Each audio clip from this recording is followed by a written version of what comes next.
त्यात आपल्यावर जी परिस्थिती आली आहे त्याच्यात तर आपण काहीच नाही ठरवू शकत, हो ना? म्हणजे तुमच्या मनात जो प्रश्न आलाय तोच प्रश्न भाऊ म्हणून केदारच्या मनात सुद्धा आलेला असूच शकतो की. मग अशा वेळेला आपल्याला काही ठरवता नाही येणार ना? अगं पण एक भाऊ म्हणून त्याला काय वाटतंय तेच मी त्याला विचारतोय. तो तो निर्दोष असू शकतो ना? असं काय करताय बाबा? कायदा आणि नातं या दोन वेगळ्या वेगळ्या गोष्टी आहेत आणि कायद्याला आपण भावनेच्या तराजूत नाही तोलू शकत ना. नाही नाही, अगदी बरोबर बोलतेस तू. ठीक आहे, खरं खोटं काय ते कायद्याच्या हाती सोपू. पण अगं या कुटुंबाचा सदस्य म्हणून एक भाऊ म्हणून आपल्या माणसावर काहीतरी विश्वास असू शकतो ना. तुमचा आहे विश्वास? तुम्ही खात्रीनिशी सांगू शकता की युवराज भाऊजी निर्दोष आहे? बाबा हो, वडील म्हणून इतके वर्ष त्यांच्यासोबत राहून सुद्धा तुम्ही ते खात्रीनिशी सांगू शकत नाही. मग केदार तर खरंय, त्याचं आतापर्यंतचं एकंदर वागणं बघता त्याच्याविषयी खात्रीनिशी कोणीच काही सांगू शकत नाही. काकू काकू तुमचा राग आधी शांत करा.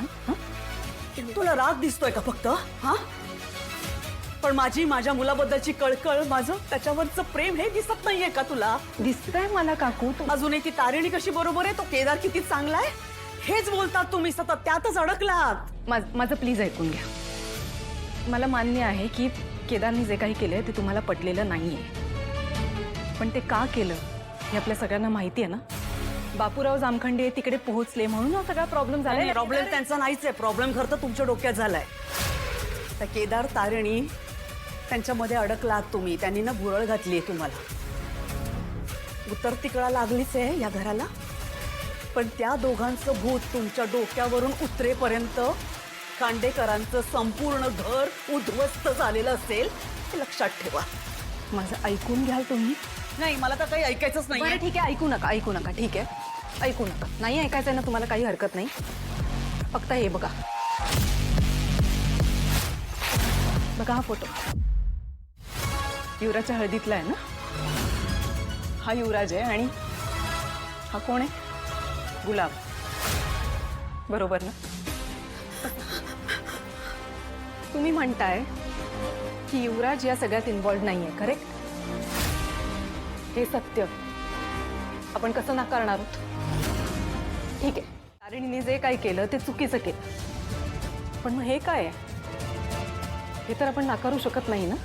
बरं, मी हेही मान्य करते की मिस्टर जामखंडे त्यांनी केदारला गुहात घेतलं आणि केदारकडनं हे वदवून घेतलं, पण जे वदवून घेतलं ते खरं आहे ना. हा फोटो तर खरा आहे, बरोबर ना? युवराज एकत्र. काकू, एक आई म्हणून, एक बहीण म्हणून आपल्याला हे वाटणं अगदी स्वाभाविक आहे की युवराज गुन्हेगार नाहीये, पण जगाला हे बघितल्यानंतर जगाला काय उत्तर देणार आहोत आपण? तुम्ही सांगा मला. युवराजचा कुठलाही मित्र त्या हळदीत आला नाही, मग हा गुलाब का आला? हा तिकडे का आला? कशासाठी आला? या प्रश्नांची उत्तर आहेत तुमच्याकडे? एवढा मोठा गुन्हेगार, त्याचं कनेक्शन काय आहे आपल्या युवराजशी? या प्रश्नाचं उत्तर आहे तुमच्याकडे? एक बहीण म्हणून आणि एक आई म्हणून नाही, एक माणूस म्हणून हे असं काय आहे हा प्रश्न पडायला हवा. माणूस म्हणून किती स्वतःची समजूत काढली तरी बाप म्हणून मनात एक हुरहुर राहतेच ना ग. बाबा, मला तुमची काळजी कळती, पण आत्ता परिस्थिती अशी आहे ना की कुठल्याही प्रश्नावर मत व्यक्त करणं चुकीचं ठरेल. बरोबर आहे ग तुझं,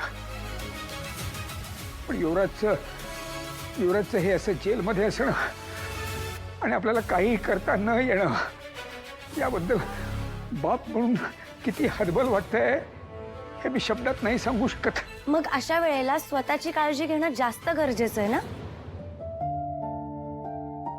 हो की नाही? 10:15 वाजलेत. बसा इथे, गोळ्यांची वेळ झालीये तुमच्या. केदार, तुझ्याही लक्षात राहत नाही का? तू तरी लक्ष ठेवत जा ना. आणि मी कितीही विसरलो तरी माझी काळजी घ्यायला तुम्ही दोघं आहातच की, नाही का?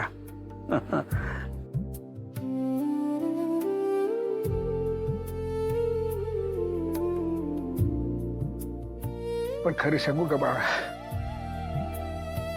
युवराजचं घरी परत येणं या घरासाठी खूप गरजेचं आहे ग. युवराज आणि त्या माणसाची ओळख होती इथपर्यंत सगळं ठीक होतं ग. पण युवराजच्या या सगळ्यामध्ये हात असेल असं काही चुकून सुद्धा समोर येऊ नये. बाबा तुम्ही नका काळजी करू. युवराज भाऊजी जर खरंच निर्दोष असतील तर हे घर त्यांचं स्वागत करण्यासाठी कायमच उघडं असणार आहे.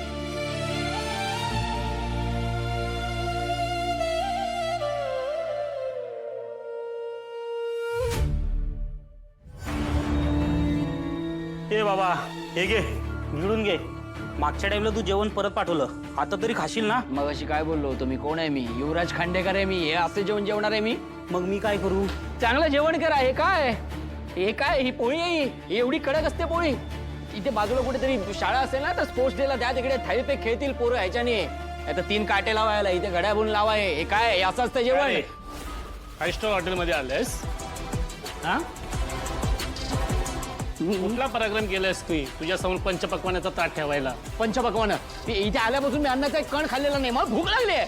नाच दाखवतोयस हा? सायगावकर घेऊन जा परत. हो. त्याची भूक तो पाण्याने भागवेल. ए